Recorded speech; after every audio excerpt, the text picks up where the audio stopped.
Ketua Jurusan Akuntansi, kemudian Pak Aman, Kajur Manajemen, kemudian Pak Hafizah, beliau di BAK, Pak Amir, beliau di BAU, dan rekan-rekan saya, termasuk juga Pak Ahmad dari KPT ya, dan teman-teman mahasiswa sekalian saya hormati. Alhamdulillah siang ini kita dikaruniai nikmat kesehatan oleh Allah Subhanahu wa Ta'ala, bisa hadir di tempat ini dalam rangka acara pengenalan mahasiswa baru, dan nanti akan ada beberapa setelah sambutan ada beberapa penjelasan seputar masalah pembelajaran, masalah akademik, masalah pembayaran keuangan dan lain-lainnya. Jadi hari ini kita akan sedikit memperkenalkan ya bagaimana sih proses belajar mengajar yang ada di kampus kita dan seterusnya. Jadi sekalian, ya adik-adik atau rekan-rekan ya.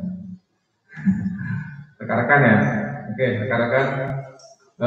Kami mengucapkan terima kasih ya karena sudah mempercayakan proses belajar mengajar jenjang sarjana di kampus kami. Ini adalah sebuah pilihan yang bagi kami sebuah kehormatan. Anda semua bisa memutuskan untuk berproses di kampus kami, lepas dengan segala kelebihan dan kekurangannya. Itulah yang ada di kampus ini, dan kami juga menyampaikan terima kasih kepada KPT, mitra kami yang selama ini sudah membantu kami dalam proses rekrutmen mahasiswa baru. Untuk proses belajar mengajar nanti seperti kita ketahui ya, kondisi kita sekarang nanti detailnya akan disampaikan dengan yang akademik. Kondisi kita sekarang masih belum sepenuhnya pulih ya dari COVID. Ada batasan-batasan aturan yang menyebabkan kita kemungkinan besar ya, ke depan ini masih belum bisa melaksanakan PTM ya, pembelajaran tatap muka. Tapi mudah-mudahan ke depan kita bisa sesuai dengan kondisi dan sesuai dengan aturan yang diberikan pemerintah. Mudah-mudahan kita bisa melakukan proses pembelajaran tatap muka secara langsung sehingga proses belajar mengajar lebih sempurna ya kalau kita bisa berinteraksi. Nah, selanjutnya selain itu untuk proses pengembangan diri mahasiswa, selain proses pendidikan kan juga ada proses monggo Mas, silakan. Ada proses di luar akademik, misalnya untuk mengembangkan potensi diri di kegiatan kemahasiswaan, di BEM, kebetulan kita masih baru punya BEM ya, belum punya kegiatan dan lain-lain. Itu juga nanti bisa teman-teman dapatkan ya, di kampus kita. Ya meskipun kami sadar rekan-rekan semua kan mayoritasnya pekerja ya, karyawan. Jadi mungkin yang difokuskan di sini adalah proses pembelajaran. Tetapi kita juga membuka ruang apabila ada yang berminat untuk mengembangkan aktivitas non akademik. Di belakang kita sudah hadir adik-adik perwakilan dari BEM. Mereka juga akan membantu kalian. Jika ada yang punya waktu yang luang ingin mengasah potensi non akademik, silakan bergabung ke BEM. Mereka bisa membantu kalian. Jadi itu adalah pilihan-pilihan yang bisa kita berikan. Kemudian yang untuk infrastruktur ya atau fasilitas ya, teman-teman sudah lihat sendiri. Alhamdulillah kita sudah punya gedung, ya, meskipun kita dalam satu kompleks area yayasan. Di sini ada 3 lembaga ya selain kita, ada IKIP, kemudian ada SMK. Ada 4 ya, ada SMA, ada STI, jadi ada 4 lembaga di yang satu area 4. SMP kan di luar. Jadi di area sini Ada 4 lembaga, STY, IKIP, SMA dan SMK. Satu lagi SMP tapi di luar sini. Jadi itu adalah fasilitas yang juga bisa teman-teman manfaatkan ya untuk proses belajar mengajar. Kita juga punya berpartner ya dengan lembaga yang ada di sini, misalnya memanfaatkan aula, ada fasilitas ibadah, ada macam-macam lah, nanti teman-teman bisa manfaatkan. Kemudian yang selanjutnya untuk proses belajar mengajar ke depan, kita tentu tidak akan lari dari aturan atau guidance atau rujukan peraturan ya yang dikeluarkan oleh Kementerian Pendidikan dan Kebudayaan dan Riset dan Teknologi (DIKTI). Ya. Jadi tidak ada bedanya kita dengan kampus-kampus lain. Ya. Apalagi di kita ini kan baru ada 2 ya, jadi manajemen dan akuntansi. Mudah-mudahan ke depan bisa berkembang. Jadi untuk seperti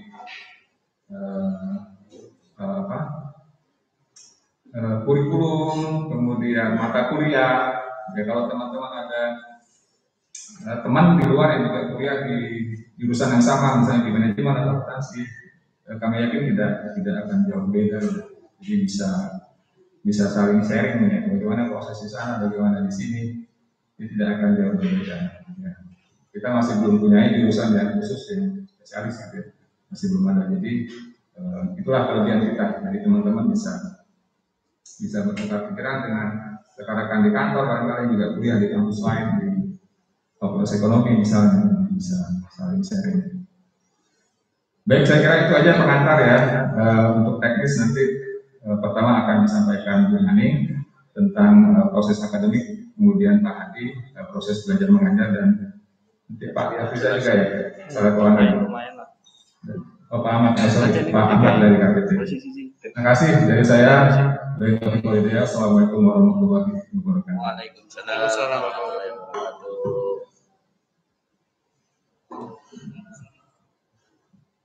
Oh, nggak sini ku ya, Pak. Bulu-bulu di sini. Assalamualaikum warahmatullahi wabarakatuh. Selamat datang mahasiswa baru STI Widyadharma Surabaya semester ganjil tahun akademik 2001-2002. Untuk kegiatan akademik di STI Widyadharma Surabaya itu sama seperti perguruan tinggi yang lain. Untuk struktur organisasi ada yayasan, kita di bawah naungan yayasan lembaganya, dan di bawah naungan LLDT 7 yang dulu Kopertis sekarang berubah menjadi LLDT 7.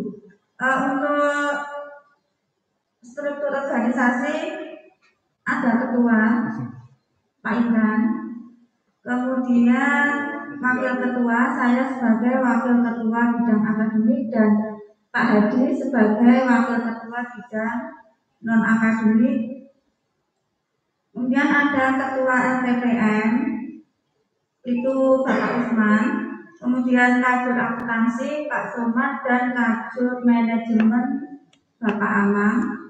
Kemudian ada unit pelaksana administrasi umum, itu ada Pak Helriza. Kemudian ada administrasi akademik Pak Amir. Kalau keuangan langsung ditangani oleh KPT ya, Pak Ahmad.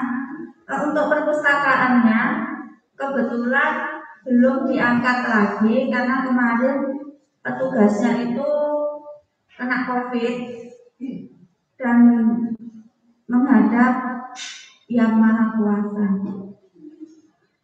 Kemudian visi dan misi STI Widyadharma. Visi STI Widyadharma yaitu menjadi perguruan tinggi unggulan dalam bidang manajemen dan akuntansi di Surabaya. Misinya menyelenggarakan pendidikan dan pembelajaran yang berpusat pada mahasiswa sebagai peserta didik, menggunakan pendekatan pembelajaran yang efektif dan mengoptimalkan pemanfaatan teknologi. Mengembangkan ilmu pengetahuan dan teknologi melalui kegiatan penelitian yang bermutu dengan didukung pengembangan sumber daya yang berkelanjutan. Melaksanakan kegiatan pengabdian masyarakat dengan dijiwai semangat pelayanan, partisipatif dan kemitraan serta saling memajukan yang memperhatikan perubahan lingkungan, serta membangun secara berkesinambungan melalui pengembangan kelembagaan yang berorientasi pada mutu dan jejaring kerjasama yang saling menguntungkan. Standar akademik STIE Widya Dharma Surabaya. Jadi untuk perkuliahan beban studi yang dapat diambil mahasiswa pada tahun pertama semester pertama itu maksimal 21 SKS. Untuk mahasiswa transfer bisa mengambil 24 SKS maksimal. Kemudian beban studi yang dapat diambil pada semester berikutnya disesuaikan dengan indeks prestasi sementara yang diperoleh sebelumnya atau menyesuaikan. Bisa mengambil lebih dari 20 SKS jika IPS-nya memenuhi standar yang telah ditentukan. Beban studi per semester nanti bisa dilihat. Nah, ini lebih dari 3 IPK-nya 3 bisa mengambil 24 SKS. 2,5 sampai 3 itu 20 SKS. 2 sampai 2,49 8 SKS. 1,5 sampai 1,99 itu 15 SKS. Kurang dari 1,5 12 SKS. Tetapi kan nggak mungkin nanti IPK-nya itu di bawah 3.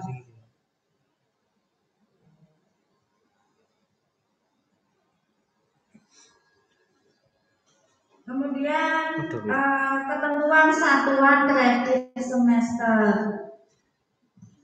Apa itu SKS? SKS itu adalah takaran waktu kegiatan belajar yang dibebankan pada mahasiswa per minggu per semester dalam proses pembelajaran melalui berbagai bentuk pembelajaran, atau besarnya pengakuan atas keberhasilan usaha mahasiswa dalam mengikuti kegiatan kurikuler di suatu program studi.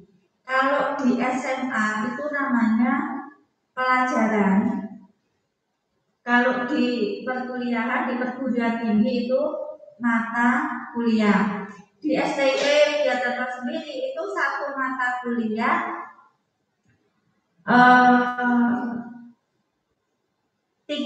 SKS. Jadi semuanya itu 3 SKS kecuali skripsi 6 SKS.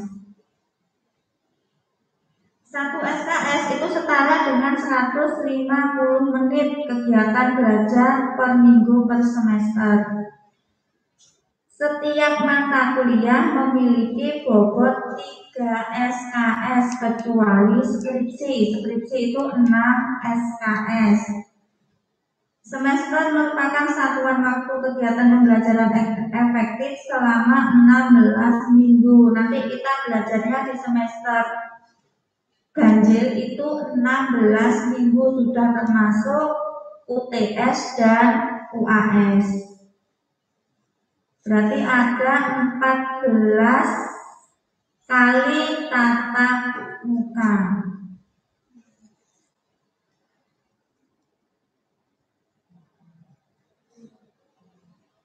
Rincian waktu kegiatan 1 satuan SKS. Kegiatan belajar dengan daring itu 50 menit. Kenapa daring? Karena selama pandemi, jadi mulai tahun 2020 itu kita melaksanakan perkuliahannya full daring. Dan untuk semester dasar ini setelah melakukan pertimbangan, kita masih melakukan daring. Nggak tahu nanti di semester genap.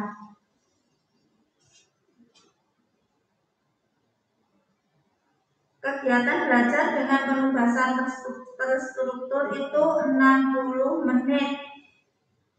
Kegiatan belajar mandiri 60 menit, seminar atau bentuk pembelajaran lain.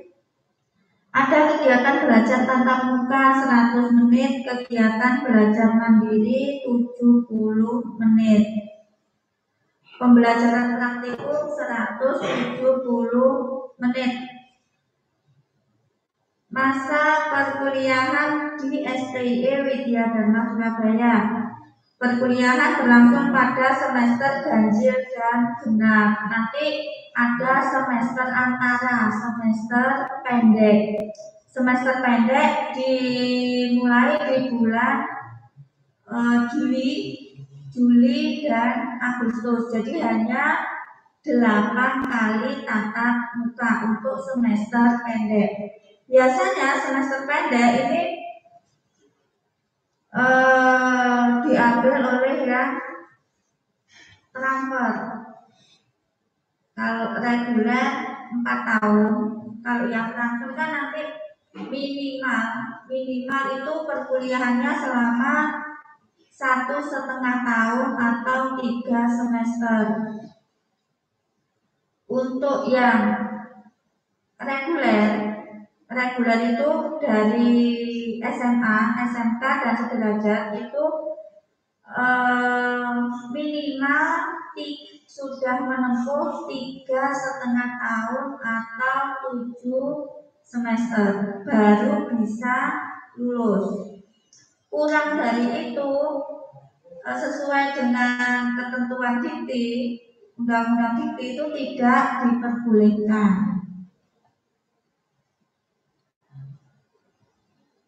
Jumlah pertemuan tatap muka disesuaikan dengan bobot SKS. Jadwal perkuliahan setiap semester diatur dalam ketentuan tersendiri. Nanti untuk jadwal perkuliahan setiap semester itu berubah.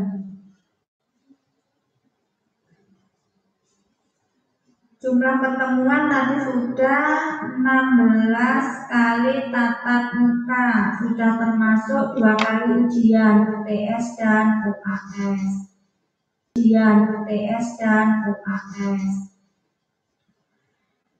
Kehadiran dosen dan mahasiswa dalam perkuliahan.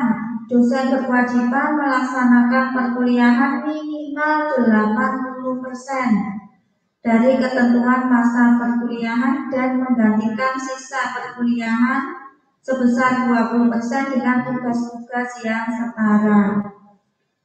Kehadiran mahasiswa minimal 80%. Minimal. Apabila kehadiran lebih kecil dari 80%, mahasiswa tidak diperkenankan mengikuti UAS. Jika kehadirannya kurang dari 80%, bisa minta tambahan tugas ke dosen pengampu mata kuliah.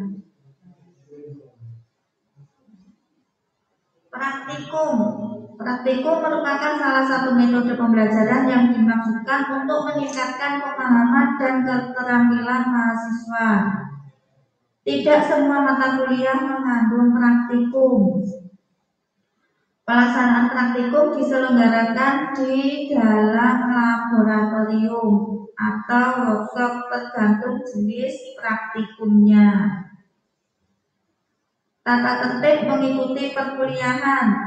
Mahasiswa wajib hadir 15 menit sebelum perkuliahan dimulai. Berpakaian rapi, sopan, bersepatu dan tidak berkaos oblong. Ini jika tatap muka. Tapi pengalaman selama daring, atasnya pakai hem, bawahnya sarungan. Kadang Mas dosen dadaan ngasih info hari ini Zoom jam sekian, belum mandi, nggak pakai mandi, nggak apa-apa, yang penting pakaiannya rapi.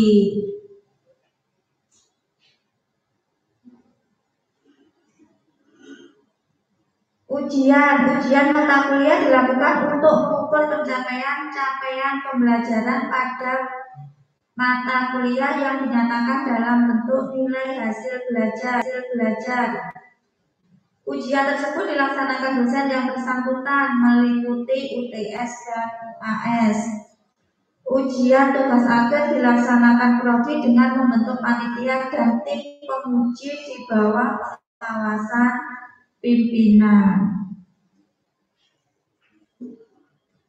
Laporan hasil studi semester diberikan dalam bentuk kartu hasil studi. Nanti untuk KHS bisa diambil di kantor di BAK yang mencantumkan nilai setiap mata kuliah, indeks prestasi semester, indeks prestasi kumulatif, dan peringatan jika ada masalah akademik. Mahasiswa dapat dinyatakan lulus dari STI Widyadharma apabila telah menyelesaikan semua mata kuliah wajib yang dipersyaratkan oleh program studi bersangkutan dengan rincian seperti dalam tabel. Jumlah SKS yang harus ditempuh bagi mahasiswa alih program atau program pengalaman kerja dan hasil belajar ditentukan oleh masing-masing program studi dan diketuai kaprodi masing-masing jurusan. Ini untuk mahasiswa transfer. Beban studi di STI Widyadharma jurusan akuntansi maupun manajemen itu berjumlah 150 SKS. Bisa ditempuh selama 14 semester atau 7 tahun. Setelah 7 tahun belum selesai, kampus berhak untuk men-DO mahasiswa tersebut. Jadi jangan sampai lulus setelah 14 semester.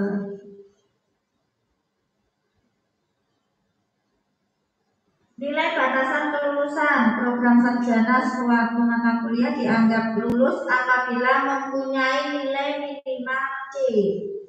Jika mempunyai nilai kurang dari C, maka mahasiswa tersebut harus mengulang. IPK minimal 2. Di bawah 2 akan diberi surat peringatan oleh BAAK. Lulusan jenjang sarjana diberikan peringkat kelulusan atau yudisium sesuai dengan IPK yang tercantum dalam transkrip nilai. Mahasiswa jenjang sarjana berhak mendapatkan predikat yudisium ujian, ditentukan juga dengan memperhatikan masa studi maksimum, yaitu maksimal sama dengan jumlah semester yang dirancang oleh program studi. Ini predikat 2,76 sampai 3 itu memuaskan, 3 sampai 3,5 sangat memuaskan, dan 3,5 sampai 4 itu ujian. Ini predikat kelulusan terbaru. Sekian untuk pengarahan bidang akademik. Langsung dilanjutkan untuk pembelajaran Pak. Langsung saja ya, biar tidak terlalu lama. Akan dilanjutkan oleh Pak Hadi tentang proses pembelajaran semester dasar 2001-2002. Monggo Pak Hadi. Terima kasih.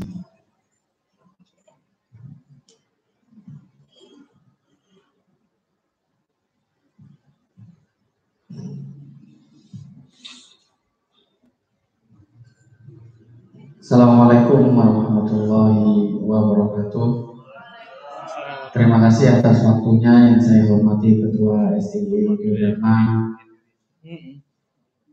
kemudian Wakil Ketua STI Dharma, Kajur, Kaprodi, Akuntansi dan Manajemen, tak lupa yang saya hormati KPT Mitra kami, Pak Ahmad dan Pak Putra yang saya hormati pula. Jadi saya di sini kebagian non akademik dan pembelajaran pasca pembelajaran daring. Jadi rekan-rekan, saya panggilnya rekan-rekan ya. Kok kelihatannya kok lebih gimana gitu rekan-rekan. Iya, biar santai aja. Cek. Bapak-bapak sama ibu-ibu, ibu dari ibu atau mbak saya panggilnya. Dari Surabaya atau Surabaya, kerja di mana? Di SMPN 24. Mbak?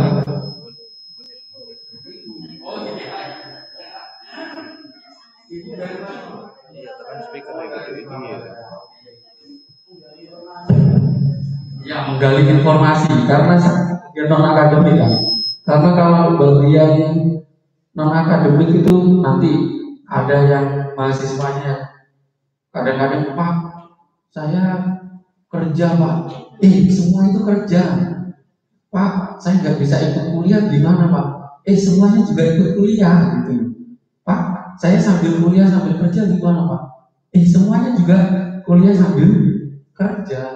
Jadi nggak ada alasannya. Ketika anda saudara-saudara, bapak, ibu, mas, mbak sudah menentukan bahwa saya kerja sambil kuliah, harus konsekuensinya adalah semuanya harus dipenuhi. Jangan salah satu. Emang itu udah resikonya, ya kan? Bapak, kuliah kan nggak menuntut kesuksesan, benar, nggak menuntut kesuksesan. Tapi ini salah satu jalan. Kita bukan cuma mengajari bapak, ibu, mbak, mas. Ini mengajari tentang textbook yang ada di perkuliahan, enggak.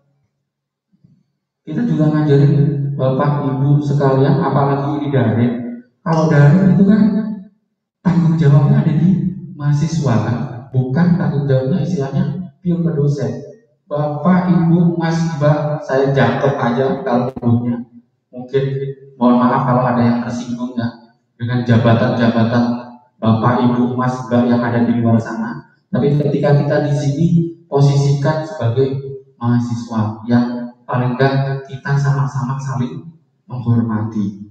Jadi begitu. Ada tuh, loh Pak, aku manajer ya Pak. Manajer betul lulus cepat Pak. Enggak ada urusan. Anda manajer, Anda ini tetap harus perkuliahannya mengikuti. Tadi itu. Loh Pak, aku dulu angka Pak. Kuliah orang tahun loh Pak. Misalkan seperti itu, kuliah 2 tahun aja Pak, kita nggak bisa seperti itu. Resikonya adalah kampus kita nanti di blacklist. Ya mohon maaf, misalkan saya juga nyadari kampus kita masih kecil, umurnya masih 25 tahunan. Tapi kita berusaha menghasilkan yang maksimal. Mungkin saja ilmu yang nantinya Bapak, Mas, dan Mbak ini peroleh itu bisa diaplikasikan di pekerjaan Bapak semuanya. Jadi ibu semuanya misalkan. Nah, ini kembali lagi ke Anda semua. Kalau misalkan pembelajaran ini kan hanya cuma sebagai alat. Ada yang tidak mempedulikan. Saya kasih laporan. Ada mahasiswa itu yang nggak tanggung jawab sama dirinya. Dikira perkuliahan itu nggak penting.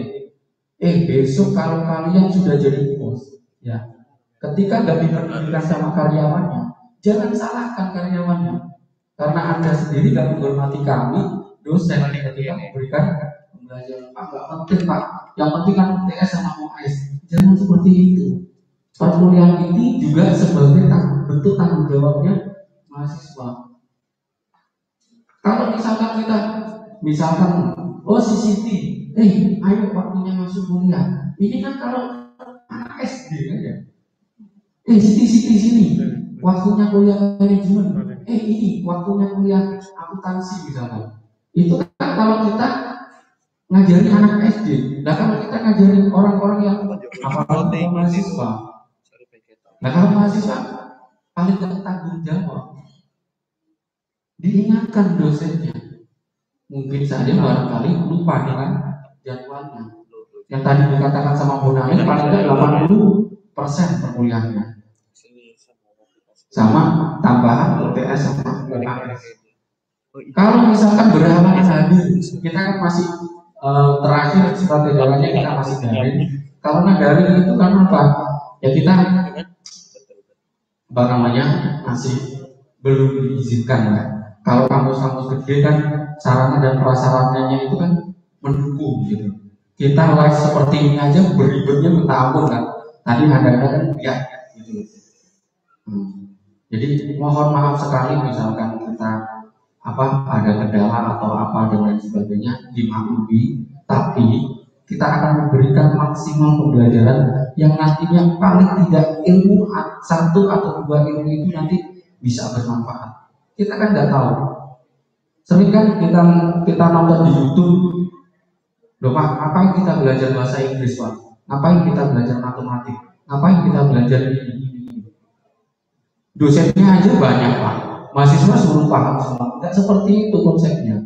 Paling nggak kita mengerti pelajaran bahasa Inggris kan, ini udah mulai internasional, ya kan? Paling nggak teman kita status very in love kita tahu artinya, gitu kan? Jadi artinya RIT galau atau misalkan apa, paling nggak kan statusnya teman kita kan tahu. Paling nggak berbahasa Inggris itu fungsinya. Belajar bahasa Inggris, belajar matematik sekarang. Kita belajar matematik itu bukan terus kita beli telur ya, beli telur Pak, beli telur 2 pangkat 3 X pangkat ini Pak, yang nggak akan dikasihkan. Nah kita belajar matematik paling enggak logika dari otak kita nanti bisa berpikir. Nah ada yang jurusan akuntansi maupun manajemen nanti diikuti aja perkuliahannya, paling enggak minimal nanti ada ilmu yang nantinya akan bisa bermanfaat. Nah ini akses e-learning. Jadi akses e-learningnya ini nanti kan belum saya share yang grup masing-masing WA. Jadi ada grup nanti WA per masing-masing semester. Di situ ada sejumlah mahasiswa sesuai dengan jurusan masing-masing, kemudian yang sama dosennya sama mahasiswa jadi satu di situ. Kenapa kita jadikan satu? Biar kita gak kebanyakan grup. Kalau kita buatin grup per mata kuliah, itu ada sekitar satu semester itu ada sekitar 35 mata kuliah. Itu beda jurusan, beda proyek. Ini kan kebanyakan.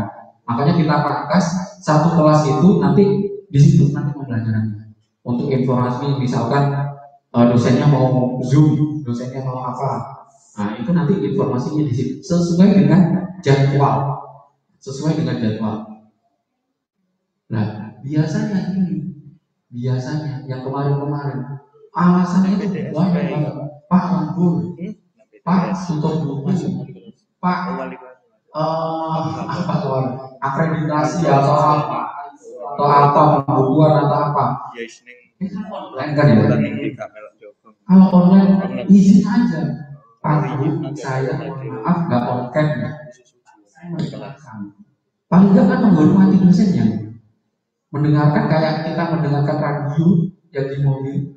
Minimal ada informasi yang kita tangkap dari dosen itu. Tapi kalau kita tidak mengikuti, masuknya kemana? Kita kan nggak masuk ini. Nah, otak itu kan masuknya mata, ini sama perasa, indera. Seperti itu. Dari konsepnya pembelajaran minimal seperti itu. Saya kembalikan ke Anda lagi. Nah, terus lulus dari sini terus kita akan sukses jadi presiden barangkali seperti itu. Nah, yang menentukan hidup Anda kan Anda sendiri, bukannya kami. Nah, ini cuma sarana aja. Nah, ketika nanti saya akan kasihkan username dan passwordnya, ya saya akan cobakan contoh sesuai dengan username dan password itu saya sesuaikan dengan NIM Anda.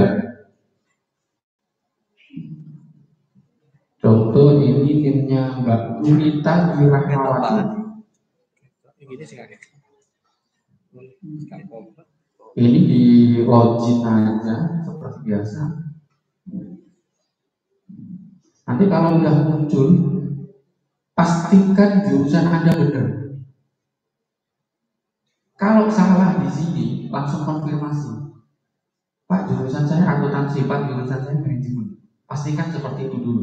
Yang di sini, yang akuntansi sama manajemen dulu. Nah, kalau sudah, pastikan kembali. Kalau di lewat handphone, itu rubah menjadi tampilan desktop. Dipakai Google Chrome. Nah, kalau pakai browser bawaannya, misalkan bawaannya Vivo, Oppo dan lain sebagainya, biasanya nggak maksimal. Pakai Google Chrome, Google Chrome. Terus ada titik 3 yang di pojokan biasanya itu dirubah menjadi tampilan desktop untuk biar jadi segede ini. Nah, kalau sudah dicek dulu apakah SKS yang tadi dijelaskan sama Bu Nuri, ya, yang saya ambil itu sudah muncul di sini. Contoh misalkan si Mbak Nurita ini ngambil akuntansi keuangan lanjutan 2, udah bener.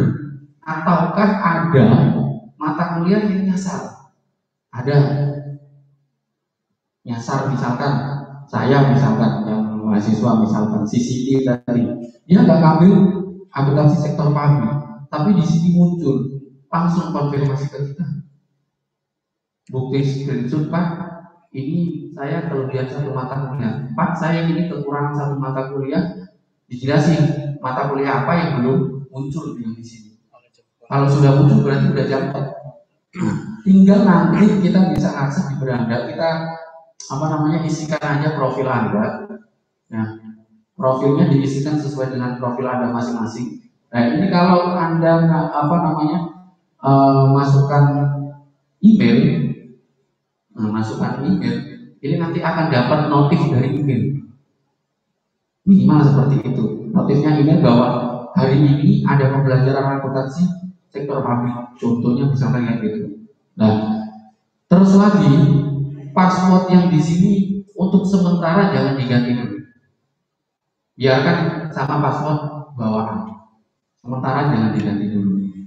Nanti ribet dulu. Ribetnya itu kemungkinan nanti ada yang nggak bisa login. Ya karena ini kan masih pengembangan, LMS-nya kan masih pengembangan. Nah kemudian kalau sudah dipastikan semua, ini sudah dimasukkan, terus ini sudah diganti fotonya, kita cek sesuai dengan yang Anda ambil. Saya misalkan ngambil Sabtu Minggu. Kalau saya ngambil Sabtu Minggu, ini contohnya misalkan si Mbak Nurita ini ada mata kuliah akuntansi keuangan lanjutan. Ini akan muncul di beranda. Kalau sudah muncul di beranda, tugas Anda adalah masuk kelas dulu, jangan langsung di-download. Ini logikanya, kalau Anda langsung download, Anda berarti nggak masuk kelas. Kalau Anda nggak masuk kelas, berarti seperti ini logikanya. Si dosen ada di kelas, si dosen. Saya dosennya ada di sana. Ini ada di posisi kelas. Nah, saya masukkan materi. Anda langsung download tanpa masuk kelas. Ini kayak gini. Ini ada semacam buku. Langsung Anda ambil, pulang, pergi. Tapi kalau Anda masuk kelas, biarkan dulu masuk kelas, dilihat materinya, ya. Dilihat materinya, materi apa yang sudah di-share oleh dosennya. Entah itu PPT, PDF, dokumen atau lain sebagainya. Contoh, saya masuk kelas dulu. Ini juga bisa di-download langsung. Nah, ini juga bisa di-download langsung.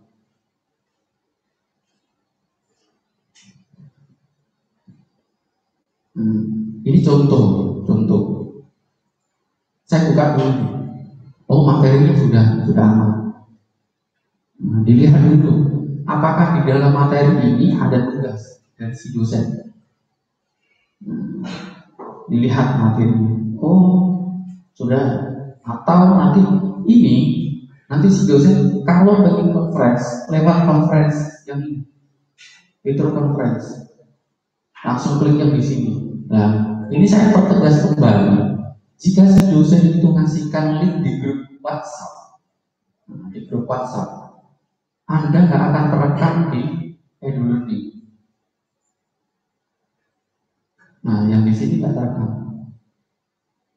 Kalau Anda melakukan conference ada di luar e-learning, contoh si dosen tadi ngasihkan link Zoom atau Google Meet langsung di WA. Langsung di WA kalian login. Nah, di sini kan nggak ada. Kalian udah, saya kan login jam 13.57 sesuai. Jadi kalau ada mahasiswa misalkan, Pak, edunya nggak bisa, Pak begini, Pak begitu, kenapa nggak tanya? Apakah ketika nggak bisa terus kita diem aja? Kalau nggak bisa langsung tanya. Kalau misalkan slow respon, datang aja ke kampus. Pak sibuk, Sabtu Minggu datang aja.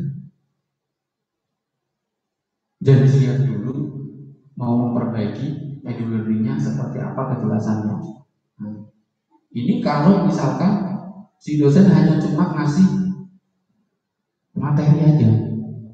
Nah, kalau si dosen itu tadi ngasihkan tugas, di sini ada satu tambahan materi tugas di sini. Nah, nanti Anda harus mengumpulkan tugas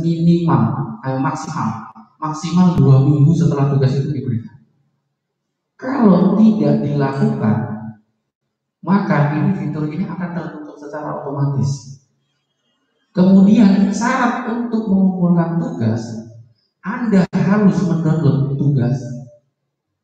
Syarat untuk mengumpulkan tugas, Anda harus mendownload tugas. Logikanya saya secara konvensional, saya ngambil tugas dari dosen saya baca. Meskipun ada nyontoh, tapi Anda kalau di sini harus mendownload tugas, baru nanti bisa mengupload tugasnya yang diberikan sama dosen. Nah, untuk mendownload tugas dan materi, mahasiswa hanya diberikan jangka waktu cuma 1 minggu. Per pertemuan itu kan 1 minggu. 1 minggu untuk mengakses. Kok 1 minggu gak diakses e-learningnya? Berarti Anda terhitung gak kuliah. Atau pada saat itu gak akses e-learningnya. Nah, absennya terekam di sini sebagai bukti. Dan saya tahu betul dan lumayan hafal ketika mahasiswa KRS-an jarang kuliah ya. Iya Pak, sibuk Pak. Orang naik KRS itu delik. Nggak nemoni Bu Naning, nggak nemoni Pak Amir, Pak Hadi, nemoni Pak Efriza. Delik-delik, si penting langsung KRS-an. Soalnya biasanya kalau saya tanya, nggak pernah aktif pembelajaran. Iya Pak gini gitu, bla bla bla. Ada yang nangis, ada yang ini. Nah, katakan, Mbak, udah konsekuensinya seperti ini. Dan kita fleksibel. Dan dosen juga fleksibel juga, karena kita tahu bahwa Anda bekerja semua. Kita nggak mau gerai kok gini. Kita nggak pernah ini loh. Sesadarnya aja. Kalau Anda menghargai kami, insya Allah nanti di kehidupan Anda, di pekerjaan Anda bakalan ada orang yang menghargai. Kalau Anda pengen dihargai kan harus menghargai. Itu kan hukum yang biasa kan, seperti itu. Itu masalah teknis untuk pembelajaran. Nah, nanti saya belum nyatetin nomor-nomor Anda semua. Jadi biasanya saya akan catetin semuanya nomor semua mahasiswa. Nanti semua informasi akan saya dapatkan di ponsel Anda semua. Nah, kita mulai perkuliahannya kan tanggal 27 September. Berarti mulainya hari Senin. Kalau yang karyawan Sabtu Minggu berarti minggu depannya dimulai yang Sabtu Minggu. Nah, silahkan diatur waktunya sendiri, gimana caranya pada saat bekerja sama online, atau misalkan minimal izin. Nah, minimal izin. Kemudian terakhir adalah kalau yang Sabtu Minggu kok misalkan nggak bisa diganggu-gugat pekerjaannya, pengen pindah malam, silahkan konfirmasi. Karena kita nanti settingannya sesuai dengan KRS dan kelas yang Anda pilih. Contoh misalkan, Pak, saya hari Sabtu ini padat banget Pak, full. Saya boleh nggak pecah Pak? Senin sama Rabu, boleh silakan. Kalau selama mata kuliahnya sama, dosennya sama, mata kuliahnya sama. Contoh Pak Somad akuntansi sektor publik tadi di hari Sabtu, Anda nggak bisa. Hari Sabtu ini sibuk-sibuknya, terus sibuk hari Sabtu pokoknya, tutup buku terus. Misalkan saya pindah hari Senin, ada Pak Somad di situ, boleh, tapi konfirmasi ke kami. Karena apa? Meetingnya ini nggak segampang balikan telapak tangan meeting kelas ini. Karena per mahasiswa punya KRS masing-masing dan punya hak akses yang sama. Seperti itu, harus konfirmasi dan harus cekatan. Kalau nggak tahu info, ya, kok saya nggak tahu info apapun ya, japri aja nomor saya. Pak, saya kok nggak tahu info apapun ya. Jangan kayak saya di ghosting gitu sama mahasiswa. Udah semangat kan?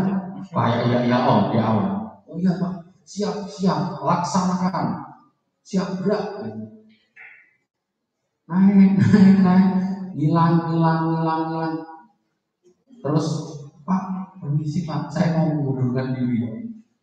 Loh, jangan itu. Semua masalah bisa diselesaikan. Ada kemarin yang konsultasikan, Anda juga boleh konsultasi sama kamu.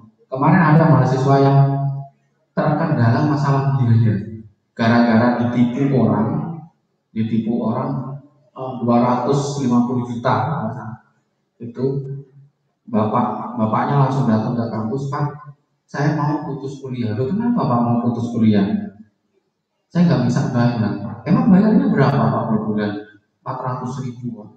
Kenapa Pak masalahnya? Katanya bla bla bla bla bla. Terus saya gini kan, kami kasihkan kelonggaran waktu dalam masalah pembayaran.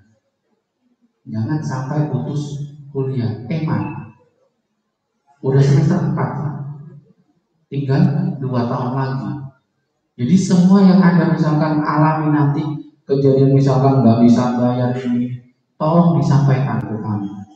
Dan kami akan kasihkan Anda untuk batas istilahnya mentoleransi.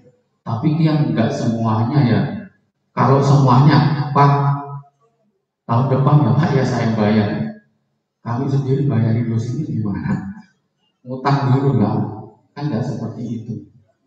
Nah, itu yang bisa kami sampaikan. Kami mohon maaf apabila ada salah kata. Kemudian di sini ada juga Badan Eksekutif Mahasiswa. Nah, yang saya harapkan nanti akan aktif. Pak, saya bekerja, Pak, boleh silakan. Tapi kan paling kan kita kan tahu organisasi kecakapan kita, biar kita nanti terasa. Kita kan kerja nggak sendirian. Contoh misalkan men-setting apa, kita nanti mengadakan seminar, mengadakan apapun, ketika nanti diaplikasikan di kantor Anda, paling enggak kan kita sudah pernah melakukannya. Nah, itu yang di belakang itu ada Mbak Mas dan Ibu, saya panggilnya Mbak Mas dan Ibu juga ada, jadi nggak terbatas masalah usia. Jadi saya panggilnya juga Ibu. Mungkin ada yang mau disampaikan perwakilan dari Badan Eksekutif Mahasiswa? Mau? Ada yang disampaikan? Silakan, kita kasih waktu beberapa menit. Jadi itu yang bisa saya sampaikan. Saya mohon maaf sekali lagi. kalau ada pertanyaan nanti kita ada sesi tanya jawab. Sekian dari saya akhiri dulu. Wassalamualaikum warahmatullahi wabarakatuh. Waalaikumsalam. Oh, pembayaran dulu ya? Bentar ya, pembayaran dulu ya? Biar selesai dulu. Ini akan dijelaskan masalah pembayaran dari Pak Ahmad. Mohon maaf. Mohon maaf. Ini, iya. Terima kasih Pak Hadi atas waktunya. Assalamualaikum warahmatullahi wabarakatuh. Yang terhormat Bapak Inhan Halim SGMM selaku Ketua Studi Dharma. Yang terhormat Ibu Nani Prirahayu SGMHK sebagai Wakil Ketua Bidang Akademik. Kemudian yang terhormat Bapak Abdul Hadi SGMHK sebagai Wakil Ketua Bidang Non-Akademik. Yang terhormat Bapak Abdul Somad SSMHK sebagai Kaprodi Akuntansi. Yang terhormat Dr. Haji Amam Budi Susatyo MM sebagai Kaprodi Manajemen. Yang terhormat Bapak Amir Saifuddin SESPD sebagai PAUK. Yang terhormat Bapak Haji Ahmad SPD sebagai BAK. Yang terhormat rekan-rekan BEM dan yang saya banggakan rekan-rekan maba atau mahasiswa baru Sekolah Tinggi Ilmu Ekonomi Widya Dharma. Sebelumnya mari kita panjatkan puja dan puji syukur kehadirat Tuhan Yang Maha Esa, yang mana pada hari ini kita masih diberikan kesempatan untuk bertatap muka. Di sini sebenarnya saya akan menjelaskan terkait pembayaran. Namun sebelum masuk pada topik, saya perlu juga mengucapkan terima kasih yang sebesar-besarnya terhadap Sekolah Tinggi Ilmu Ekonomi Widya Dharma yang mana memberikan wadah untuk rekan-rekan sekalian sehingga rekan-rekan sekalian bisa melanjutkan ke jenjang yang lebih tinggi meskipun mungkin hampir semuanya sudah bekerja. Jadi bekerja sambil kuliah itu menurut saya itu juga suatu hal yang sangat sulit sekali. Karena kita harus pandai membagi waktu, memanage waktu. Bukan hanya itu, dari sisi finansial, mungkin rekan-rekan di sini juga biaya kuliah dibiayai sendiri, betul nggak ya? Oke. Nah, maka dari itu saya katakan rekan-rekan di sini itu adalah orang-orang hebat, bisa mengalahkan banyak orang. Karena di luar sana saya yakin masih banyak sekali mereka-mereka itu yang memiliki keinginannya tinggi sebenarnya untuk kuliah, namun mereka memiliki keterbatasan, entah keterbatasan informasi, entah itu keterbatasan dari segi finansial ataupun dari sisi jadwal kerjanya